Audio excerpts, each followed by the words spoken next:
SNDP എന്ന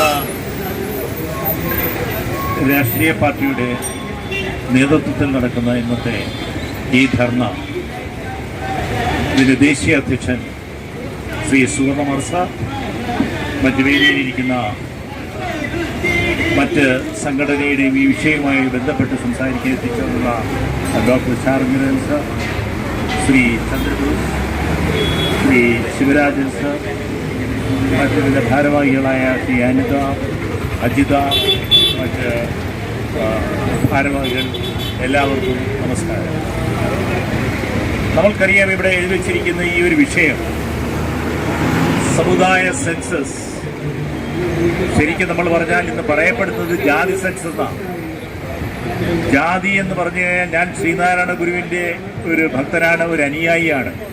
ശ്രീനാരായണ ഗുരു പറഞ്ഞിട്ടുള്ളത് മനുഷ്യർക്കെല്ലാം ഒരു ജാതിയേ ഉള്ളൂ എന്നാണ്. അപ്പോൾ അതുകൊണ്ട് ജാതി സെൻസസ് എന്ന് പറയുമ്പം മനുഷ്യജാതിയുണ്ട്, പശുവിൻ്റെ ജാതിയുണ്ട്, മറ്റ് മൃഗങ്ങളുടെ ജാതിയുണ്ട്, പക്ഷിമൃഗാദി ജാതികളുണ്ട്. അപ്പോൾ അവയുടെ എല്ലാം കൂടെ സെൻസസ് എന്നുള്ള ഒരു ധാരണയായിരിക്കും സാധാരണ ഗുരുഭക്തർക്കുണ്ടാകുന്ന ജാതി സെൻസസ്. എന്നാൽ മറിച്ച് നമുക്കിവിടെയുള്ള എന്താണ്, സമുദായങ്ങളാണ്. വിവിധ സമുദായങ്ങളുണ്ട്. നമുക്ക് പറയുകയാണെങ്കിൽ കേരളത്തിൽ പ്രധാനപ്പെട്ട സമുദായമായി ഏറ്റവും പ്രബല സമുദായമായ ഈഴവ സമുദായമുണ്ട്, നായർ സമുദായമുണ്ട്, ബ്രാഹ്മണ സമുദായമുണ്ട്, പുലയർ സമുദായമുണ്ട്, കുറവർ സമുദായമുണ്ട്, ആദിവാസികളുടെ നിരവധി സമുദായങ്ങളുണ്ട്. അപ്പോൾ ഈ സമുദായങ്ങളുടെ എല്ലാം കണക്കെടുക്കുക എന്നുള്ളതാണ് സമുദായ സെൻസസ് കൊണ്ട് ഉദ്ദേശിക്കുന്നത്. അപ്പോൾ സമുദായ സെൻസസ് ആണ് നമുക്കിവിടെ എടുക്കേണ്ടത്. അതിനെ വികലമായിട്ടാണ് ജാതി സെൻസസ് എന്നുള്ള പേര് കൊടുക്കുന്നത്.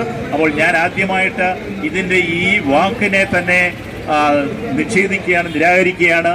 എനിക്കറിയാം, ഗുരുവിൻ്റെ അനുയായികൾക്കറിയാം, ജാതി സെൻസസ് എന്ന് പറഞ്ഞു കഴിഞ്ഞാൽ മനുഷ്യജാതിയുടെ മാത്രം ഉള്ള സെൻസസ് എന്നാലേ നമ്മൾ പറയേണ്ടി വരും.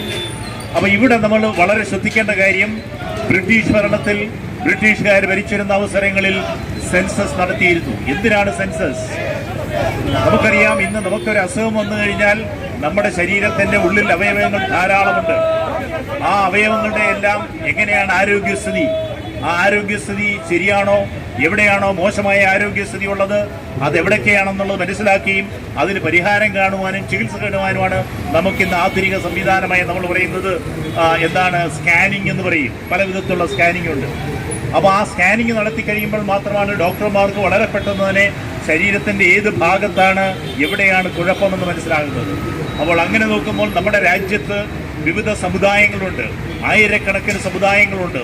ഈ സമുദായങ്ങളെ നമ്മുടെ ഭരണഘടനാ സമയത്ത് 4 പട്ടികകളിലായിട്ട് ഇന്ന് 140ഓളം കോടി ജനങ്ങളെ തരംതിരിച്ചിരിക്കുകയാണ്. അതിന് ഒരു പട്ടികയുടെ പേരാണ് SC എന്ന് പറയും, മറ്റൊരു പട്ടികയുടെ പേര് ST, ഷെഡ്യൂൾഡ് ട്രൈബ്.